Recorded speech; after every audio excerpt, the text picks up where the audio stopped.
जुर्म की दुनिया वाकई कितनी अजीब है दोस्तों। जो असल में दिखता है वो कई बार वैसा होता नहीं है, और कई बार जो वैसा होता है वो ऐसा दिखता नहीं है। ये जो कहानी आपको मैं कत्ल की सुनाने जा रहा हूँ, ये घटना भी कुछ इसी तरीके का है। दरअसल एक शख्स का मौत हो जाता है। मौत के साथ ही जो सुसाइड नोट भी मिलता है, मौत के वजह भी मिलते हैं और मौत के सबूत भी मिलते हैं। लेकिन जब उस शव का पोस्टमार्टम रिपोर्ट आता है तो ये जो पूरी घटना है वो ही बदल जाती है। दरअसल जिस शख्स की मौत होती है वो जिंदा होता है, और पुलिस के सामने ये सवाल था कि आखिर जब मरने वाला जिंदा है तो मरने वाला कौन था। नमस्कार, मेरा नाम है लीलाधर यादव और आप देख रहे हैं सी ऑफ सीक्रेट, जहां पर मैं suspense, thriller, murder mystery, death mystery, bank robbery और सीरियल किलर के रहस्यों से भरे सच्ची घटनाओं का लाता रहता हूं, आपको सुनाता रहता हूं। अगर आप भी इसी तरीके के जो वीडियो हैं, कहानियां सुनना पसंद करते हैं तो इस चैनल को कृपया सब्सक्राइब ज़रूर कर लीजिए। चलिए बढ़ते हैं आगे। ये जो कहानी है, ये कहानी है मध्य प्रदेश के रहने वाले एक शख्स का, और ये जो कहानी है साल 2019 का है। दरअसल मध्य प्रदेश के जो भोपाल सेंट्रल जेल होता है, वहाँ से एक कैदी को 14 दिन की पैरोल मिलती है, और 14 दिन जो ख़त्म होने के बाद उस कैदी को वापस जेल लौटना होता है। लेकिन वो जो कैदी है वापस लौटता ही नहीं। तभी लोकल पुलिस से एक सूचना मिलती है कि जिस कैदी को पैरोल पर बाहर भेजा गया था, उस कैदी की मौत हो चुकी है, और साथ ही उसके साथ में एक सुसाइड नोट भी मिला है।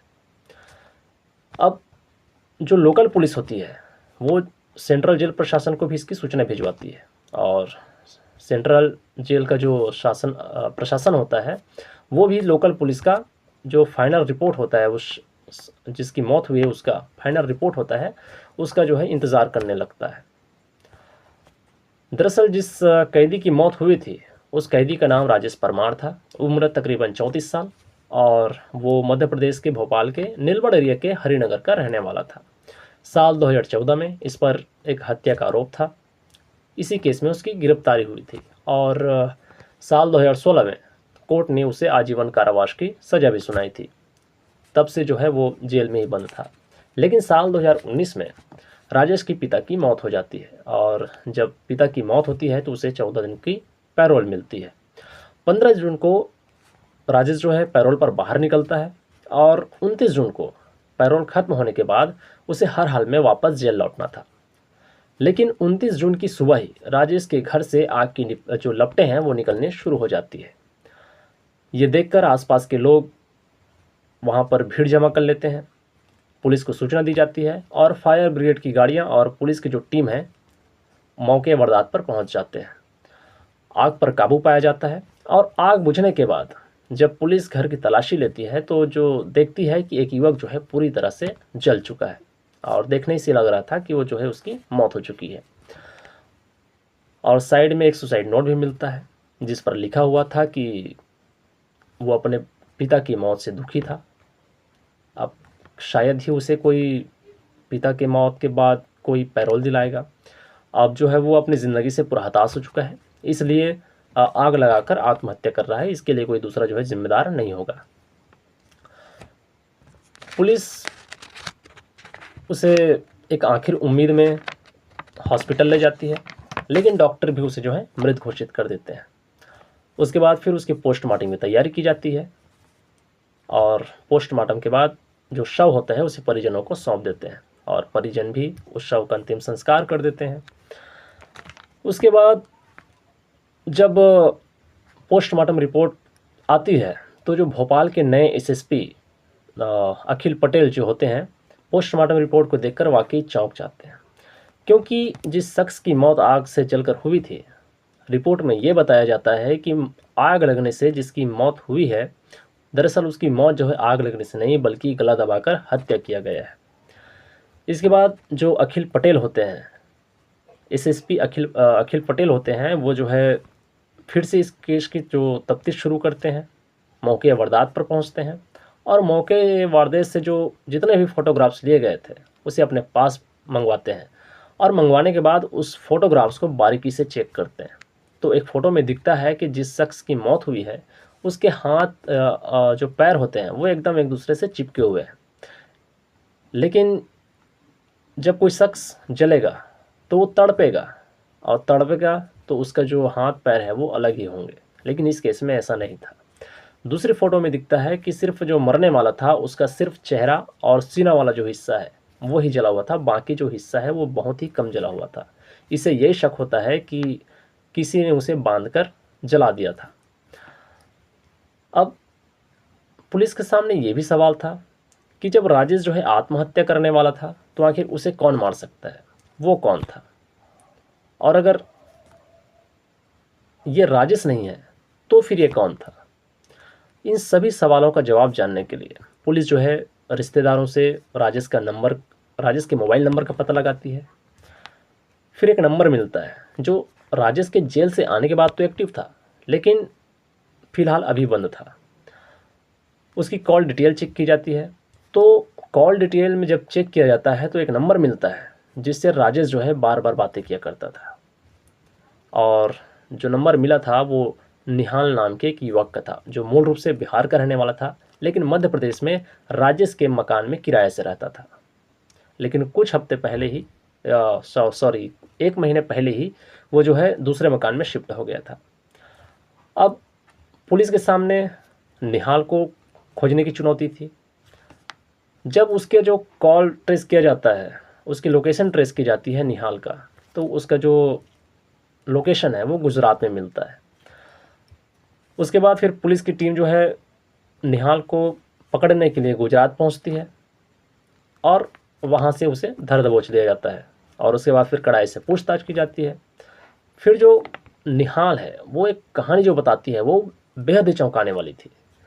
कहानी ये थी कि राजेश जो है पैरोल पर आने के बाद निहाल से मिलता है, उनसे बातचीत करता है, और वो अपनी जो है परेशानी बताता है कि मैं जो हूँ अपने पिता की मौत से बहुत परेशान हूँ और अपनी ज़िंदगी से भी हताश हो चुका हूँ। मुझे अब जो है वापस जेल नहीं जाना।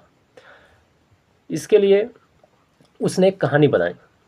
उसने ये बताया कि क्यों ना ऐसा करें कि मैं दुनिया वालों के सामने तो मर जाऊं, लेकिन असल में मैं ज़िंदा रहूं। और इसके लिए उसने कुछ क्राइम सीन भी देखी, कुछ क्राइम स्टोरीज भी देखी, और उसके बाद फिर एक खौफनाक आइडिया अपनाया। उसके लिए उसने अपनी जो घर में रहने वाली एकमात्र माँ थी उसको किसी बहाने बाहर भेज दिया, और फिर किसी तीसरे शख्स यानी किसी दूसरे शख्स को ढूंढने के लिए निकल चुका था। अब जो है राजेश और निहाल 28 जून को ही दोनों बाहर निकलते हैं घूमने के लिए, और अपना जो मोबाइल है वो घर पर ही छोड़ देते हैं ताकि लोकेशन ट्रेस ना हो सके। दोनों घूमते घूमते पेट्रोल पंप के पास पहुंचते हैं तो कि जो राजेश का जो उम्र होता है उसी का हम उम्र और उसी का हाइट वाला एक शख्स मिलता है जिसका नाम राजू रैकवार था। राजू जो है मजदूरी करता था, और धीरे धीरे बातचीत के दौरान राजेश और राजू में दोनों में मित्रता हो जाती है। फिर जो राजेश होता है वो राजू को किसी बहाने अपने घर खाने के लिए बुला लेता है। खाने के लिए बुलाता है।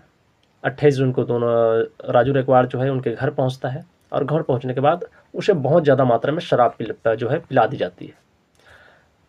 जब राजू को नशा ज़्यादा होने लगता है तो राजेश जो है उसका गला दबा देता है, और गला दबाने के बाद हाथ पैर बांध दिया जाता है। हाथ पैर बांधने के बाद जो है राजेश वो सुसाइड नोट लिखता है और कहीं दूर घर के अंदर ही कोने में रख देता है ताकि पुलिस को कुछ सबूत मिल सके। इसके बाद फिर कुछ पुस्तक और कापी जो घर में रखा हुआ था, उस पुस्तक और कापी को राजू के सीने और जो चेहरा होता है उस पर रख दिया जाता है, और पेट्रोल जो है छिड़क दिया जाता है। उसके बाद फिर दोनों जो है घर की खिड़की से बाहर निकलते हैं, और घर में आग लगा दिया जाता है, और दोनों छत के ऊपर से भाग निकलते हैं। उसके बाद फिर राजेश जो है चेन्नई चला जाता है। फिर बीच बीच में ये जो राजेश था वो निहाल से संपर्क करता, हाल चाल पूछता। तो फिर इस तरीके से पुलिस को ये डाउट था कि कहीं ना कहीं जो राजेश है वो निहाल को संपर्क ज़रूर करेगा, और कुछ दिन बाद ही जो राजेश होता है वो निहाल को संपर्क कर लेता है। वो पूछता है कि सब ठीक तो है ना, किसी को पता तो नहीं चला ना, और पुलिस भी इस बात को भली भांति सुन रहा था। फिर जो है राजेश वो बोलता है कि यार मुझे किसी चीज़ की ज़रूरत है, अगर कोई जान पहचान वाला होगा तो चेन्नई में तो बता दो। फिर जो निहाल होता है वो बताता है कि चलो ठीक है, आपको मैं कुछ देर में कॉल करके बताता हूँ। इधर पुलिस की टीम जो है चेन्नई के लिए रवाना हो जाती है और लोकल बनकर, यानी कि जो चेन्नई के जो लोकल साधारण आम आदमी होते हैं उसी की वेशभूषा में राजेश के पास पहुंच जाते हैं। और राजेश भी वो निहाल का दोस्त समझकर उनसे मिलने लगता है। और जैसे ही राजेश जो है पुलिस के संपर्क में आता है, उसे दबोच लिया जाता है और कस्टडी में लाकर उनसे पूछताछ की जाती है। पूछताछ में वो जो है इस घटना के लिए अपने आप को जिम्मेदार ठहराता है। फिर राजू के बारे में पता लगाया जाता है। तो राजू के बारे में पता लगाने पर पता चलता है कि जो 28 जून होता है उसी की रात को राजू की जो वाइफ होती है उसने गुमशुदगी की रिपोर्ट लिखाई। तो ये भी घटना भी सत्य थी। अब जो है जो दोनों होते हैं राजेश और निहाल, दोनों को जेल के अंदर डाल दिया जाता है। तो ये थी आज की कहानी। अगर आपको कहानी अच्छी लगी तो कमेंट कीजिए, लाइक कीजिए और चैनल को सब्सक्राइब ज़रूर कीजिए। मिलते हैं अगले एपिसोड में। धन्यवाद।